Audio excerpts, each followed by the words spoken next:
Hey guys, welcome to Time Study. जैसा कि आप सभी लोग जान रहे हैं कि कल का जो क्लास हुआ था वो हमारा बाल विकास के चैप्टर पर हुआ था, जिसमें कुछ टॉपिक था। पहला टॉपिक था उसमें भाषा विकास, दूसरा टॉपिक था उसमें मानसिक विकास और तीसरा टॉपिक था सामाजिक विकास। ठीक है, आगे बढ़ने से पहले आप चैनल को सब्सक्राइब करें, दोस्तों के साथ शेयर करें और लाइक करें, ताकि इस चैनल को अच्छे से आप सभी के पास पहुंचाया जा सके और वो लोग भी तैयारी कर सके जो इस परीक्षा में लगे हुए हैं, क्योंकि बहुत ही जल्दी इसका परीक्षा होने वाला है। और मैं चाहता हूं कि सभी बच्चे या जो भी स्टूडेंट इसमें तैयारी कर रहे हैं उसका सिलेक्शन इस बार ज़रूर हो। आज का टॉपिक है क्रियात्मक विकास। ठीक है दोस्तों, क्रियात्मक विकास का मानक बनाना जो है संभव है। कैसे संभव है? क्योंकि इसका एक पैटर्न होता है, उसी पैटर्न के अनुसार इसको कहा जाता है कि इसका मानक बनाया जा सकता है। जैसे कि बालक जो है किसी खास क्रियात्मक व्यवहार को किसी खास उम्र में सीखता है। इससे क्या होता है कि यह माता पिता और शिक्षकों के लिए मार्गदर्शन की तरह होता है। जैसे कि कोई भी बच्चा है जिसका उम्र अभी 1 साल हुआ है या 1.5 साल हुआ है, तो पहले तो माता पिता 1 साल में तो माता पिता के ही पास हो गए। जब तक 5 साल या 4 साल तक बच्चे नहीं हो जाते हैं तब तक तो स्कूल नहीं जाता है। उसका प्रारंभिक शिक्षा जो है उसका घर से ही होता है, अपने होम से ही होता है, अपने माता पिता से ही, अपने आस पड़ोस वाले चाचा अंकल फुआ जो उसके पास में रहते हैं उसी से होता है। तो इसमें क्या कहना चाहता है मनोवैज्ञानिक लोग कि जो बालक जो है उसमें एक खास क्रियात्मक व्यवहार किसी खास उम्र में ही सीख सकता है, ताकि माता पिता जो है उसके अपेक्षा के अनुसार न उससे ज़्यादा उम्मीद रखे और ना ही कम उम्मीद रखे। ठीक है, जैसे कि बच्चा अभी 1 साल का हुआ नहीं है, वो कुछ महीना का है, तो हम उससे कैसे अपेक्षा कर सकते हैं कि वो खड़ा हो जाएगा अपने पैर के ऊपर या वो अच्छे से बोल लेगा? ये उससे संभव अभी नहीं हो पाएगा, क्योंकि वो अभी बच्चा उस तरीके से नहीं ढला है। वैज्ञानिकों के अनुसार, मनोवैज्ञानिकों के अनुसार जो है वो क्रियात्मक विकास के व्यवहार को मानक बताया। अब कौन कौन से ऐसे क्रियात्मक विकास हैं जो होते हैं बच्चों में? जैसे सीधा बैठना, सीधा खड़ा होना, किसी भी चीज़ को छूना, महसूस करना, ये सभी जो है ये सभी क्रियात्मक विकास में आ जाते हैं। इसका एक पैटर्न है, पहले ही मैंने बताया। जैसे कि बालक सीधा खड़ा होना सीखेगा तो वो कुछ समय के बाद सीखेगा, वो जन्म लेते ही नहीं सीख सकता है, क्योंकि बहुत सारे ऐसे शारीरिक विकास में हलचल रहती हैं जिसके कारण वो किसी खास उम्र पे ही सीख सकेगा। जैसे कि आप इस फोटो में भी देख सकते हैं कि बच्चा पहले अपने पैर और हाथ के बल पे चल रहा था, फिर वो धीरे धीरे खड़ा होना सीखता है। धीरे धीरे किसी भी प्रोसेस में वो जाता है, ग्रेजुअली वो बढ़ते रहता है। ठीक है दोस्तों, तो शिशु विकास के बेल स्केल को किसने बनाया था? तो बेल स्केल को बेल नामक मनोवैज्ञानिक के द्वारा बनाया गया। इसका उपयोग बालक के बुद्धि प्रशिक्षण के लिए किया जाता है। ठीक है दोस्तों, तो बालक के बुद्धि प्रशिक्षण के लिए किस स्केल का हम लोग उपयोग करते हैं? तो बेल स्केल का हम लोग उपयोग करते हैं। इसको किसने बनाया? तो इसको बेल नामक मनोवैज्ञानिक ने बनाया है। और आगे बढ़ते हैं तो क्रियात्मक विकास में व्यक्तिगत भिन्नता पाया जाता है। ठीक है दोस्तों, अब भिन्नता भी अलग अलग होता है, सब में कुछ ना कुछ भिन्नता रहेगा। जैसे कि कोई बच्चा है जो 1 साल में वो बैठना सीख गया, लेकिन कुछ ऐसे बच्चे हैं जो 1 साल में बैठ नहीं पाते हैं, वो कुछ समय और लेते हैं डेवलप के लिए। ठीक है दोस्तों, जैसे कि सिर के क्षेत्र में जो है वो क्रियात्मक विकास कैसे होता है?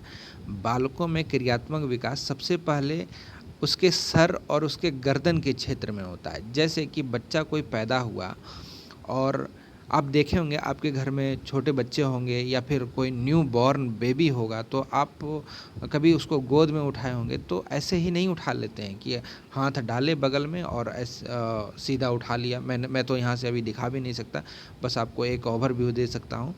तो उसको उठाने का एक तरीका होता है। कैसे? कि उसको अच्छे से पीछे उसके पीठ पे हाथ लगाया जाता है, फिर एक हाथ उसके गर्दन के नीचे रखा जाता है ताकि उसका सिर सीधा रह सके। नहीं तो वो सिर क्या करेगा, धीरे धीरे उसका सिर टेढ़ा हो जाएगा, क्योंकि उसका जो गर्दन का जो है मसल्स वो अभी स्ट्रांग नहीं हुआ है जो उसके सर के वजन को उठा सकता है। ठीक है दोस्तों, तो पहला जो होता है विकास उसके गर्दन के और सिर के क्षेत्र में होता है। 4 सप्ताह की उम्र में बालक में दृष्टि अनुसरण की अनुक्रिया प्रारंभ हो जाती है, वो किसी भी चीज़ को देखकर पहचानना सीख जाता है। 3 महीने के उम्र में 3 महीने की उम्र में सामाजिक मुस्कान की प्रक्रिया प्रारंभ होती है। ये सामाजिक मुस्कान क्या है? आप देखे होंगे आपके जैसे कि ये बच्चा है, अब फोटो में आप देख सकते हैं कि ये बच्चा है, ये मुस्कुरा रहा है। आपको क्या लगता है कि ये बच्चा क्यों मुस्कुरा रहा होगा? क्योंकि इसका गार्जियन जो इसके माता पिता होंगे या कोई भी होगा व्यक्ति खड़ा, वो देख के इसको मुस्कुरा रहा होगा, या फिर ये बच्चा जो है वो अपने उस व्यक्ति को पहचान रहा होगा जिस कारण से ये मुस्कुरा रहा है। ठीक है, यानी किसी को मुस्कुराते हुए देखकर बालक भी मुस्कुराता है। यह एक सामाजिक प्रक्रिया है जो कि बच्चे में सबसे पहले होता है।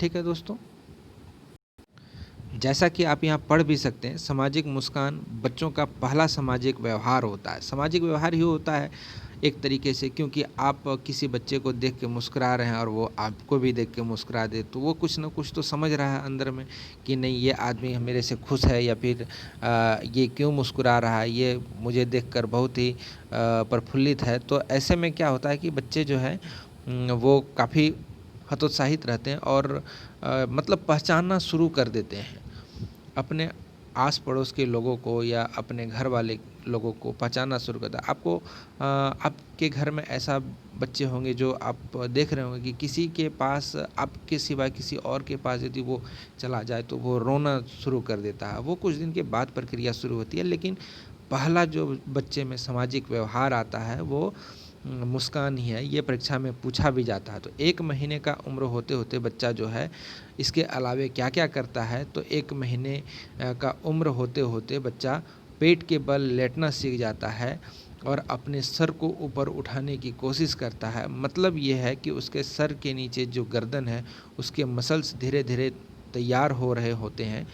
और 4 महीने का उम्र होते होते बच्चे सहारा देकर बैठने पर गर्दन को सीधा सहारा देकर बैठाने पर वो अपने गर्दन को सीधा रखने की कोशिश करता है। इसके पहले वो सीधा नहीं रख सकता क्योंकि उसके मसल्स तब तक डेवलप नहीं हुए होते हैं। इसके आगे फिर बढ़ते हैं तो 3 महीने में बच्चे जो है पीठ के बल लेटकर गर्दन को उठाने की कोशिश करता है। ठीक है, अब ऐसा करने के पहले जो है बच्चा के अंदर क्या क्या डेवलपमेंट होगा, जैसे कि सिर उठाने के पहले उसके गर्दन और मसल्स में या फिर हड्डी में उसका पहले स्ट्रांगनेस आना बहुत ज़रूरी है, नहीं तो वो गर्दन को सीधा नहीं कर सकेगा और अन्य सारी क्रियाएं होती रहती है। आगे देखते हैं धड़ के क्षेत्र में कार्य कैसे होता है, क्रियात्मक विकास कैसे मतलब होता है। धड़ के क्षेत्र में बालक में 3 मुख्य क्रियात्मक विकास होता है। पहला जो है वो सिर को घुमाना, दूसरा है बैठना, तीसरा है मल मूत्र त्याग करने पर नियंत्रण कर पाना या सीख जाना। आपके घर में होंगे बच्चे तो वो 6 महीना जैसे ही पार होता है तो इन सभी चीज़ों को आप देखते होंगे कि ये सब चीज़ है दोस्तों अपने आसपास हो रहे क्रियाओं के अनुसार देखने और सीखने का, क्योंकि ये सब सामाजिक तत्व हैं और कोई भी हार्ड विषय नहीं है जो कि किसी से नहीं होगा। बस थोड़ा सा गाइडलाइन की ज़रूरत होती है जो मैं आपको प्रोवाइड कर रहा हूँ। आगे बढ़ते हैं। कुछ बातें ऐसी है जो जानना बहुत ज़रूरी है, जैसे कि 2 महीने के उम्र में 1 मिनट, हाँ, 2 महीने की उम्र में जो है बच्चे के शरीर को बगल से पीठ की ओर घुमा लेता है। ठीक है, वो अपने सिर को, मतलब कहने का ये है कि वो अपने सिर को अब आसानी से वो घुमा सकता है, ये इधर उधर देख सकता है। 4 महीने में शरीर को पीठ के बल की ओर घुमाने लगता है और 6 महीने में पूर्ण रूप से अपने शरीर को बालक घुमा सकता है। मतलब ये है कि 6 महीना जैसे ही होता है वैसे ही बच्चा क्या होता है कि अपने आप को वो पलट सकता है, दाएं से बाएं घूम सकता है, बाएं से दाएं घूम सकता है, मतलब ऐसी क्रियाएं वो करना शुरू करता है। दूसरा नंबर हम देखते हैं, बच्चे पहली बार 4 महीने में अपने आप को बैठने की स्थिति में लाने की कोशिश करता है। उसको जब भी आप बैठाते होंगे, बच्चे जब ऐसे अवस्था में 4 महीने की अवस्था में होते हैं, तो अब उसको थोड़ा सा भी बैठाते होंगे तो वो थोड़ा बैठता होगा और वो क्या करता है, धीरे धीरे वो अपने स्थान पे ही वो लेट जाता है। तो इस तरह की क्रियाएं भी होती है। 4-5 महीने में सहारा देकर बैठाने पर बैठने लगता है। सहारा मतलब कुछ पकड़ कर वो बैठने लगेगा और 9 महीने की उम्र में वह पूर्ण रूप से बैठना से 9 महीने की उम्र में ही वो मतलब बैठना सीख जाता है, आप कह सकते हैं। तो रफली किसी से भी आप पूछेंगे या फिर किसी से भी देखेंगे या पूछेंगे, मतलब अब बाहरी संसार के अनुसार आप देखिएगा तो वो साल भर में बताते हैं कि 1 साल लग ही जाता है बच्चे को बैठने में। ठीक है। तीसरा देखते हैं, उसी प्रकार 2 वर्ष की उम्र होते होते बच्चे को अपनी बड़ी आंत पर नियंत्रण विकसित हो जाता है। बड़ी आंत पर नियंत्रण विकसित होने का मतलब क्या है, मैं आगे समझाता हूँ। इसके कारण 2 वर्ष की उम्र होने पर बालक मल त्याग करने के पहले शारीरिक संकेत देता है। जैसे कि आंत पर नियंत्रण पाना, मतलब यह है कि उसको यदि मल मूत्र त्याग करना है तो वो क्या करेगा कि कुछ पहले शारीरिक संकेत देगा। क्या देगा, या तो वो रोएगा या फिर कमर ऊंचा करेगा या फिर ज़ोर ज़ोर से चिल्लाएगा, या फिर पैर हाथ कुछ ऐसा संकेत देगा जिससे कि माता पिता ये समझ सके कि बच्चे को क्या चाहिए या फिर उसको मल मूत्र त्याग करने की आवश्यकता पड़ी है। इन सब चीज़ों पर जो है कि 2 वर्ष की उम्र तक बच्चों में ये चीज़ ढल जाता है। ठीक है दोस्तों, तो आप ये जो है ये क्लास अच्छे से इसको पढ़ें। आज का थोड़ा लेक्चर छोटा हुआ।